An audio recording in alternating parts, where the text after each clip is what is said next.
আমি 3খন আসনত ইলেকশ্যন খেলিছিলোঁ, বাকী 11খনত আমি খেলা নাই। আৰু এই 3খন আসনত তো আমি আশাবাদী ভাল ৰেজাল্ট হ'ব। আমাৰ মাননীয় সভাপতি জিকিব ধুবুৰীৰ পৰা ইনশাআল্লাহ। আৰু নগাঁৱতো ভাল হৈছে, ভাল ফাইট দিছে আমাৰ আলহাজ আমিনুল ইছলাম ডাঙৰীয়া। কৰিমগঞ্জৰ ৰেজাল্টৰ কাৰণে মই অপেক্ষাত আছোঁ। এতিয়াতো 4 তাৰিখে গোটেইখিনি স্পষ্ট হ'বই।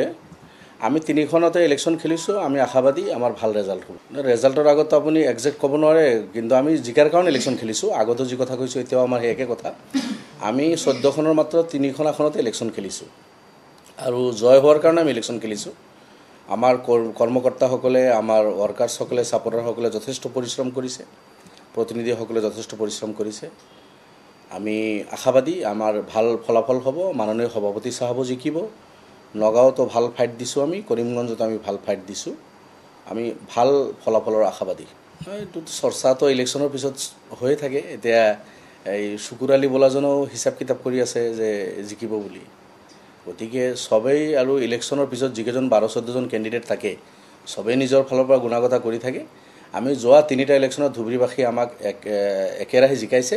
চতুৰ্থবাৰৰ কাৰণে আমাৰ আজমল চাহাবক তেখেতসকলে মৰম দিব আৰু আমি আশাবাদী নিশ্চিতভাৱে আমি ধুবুৰীৰ আসনখন জিকিম।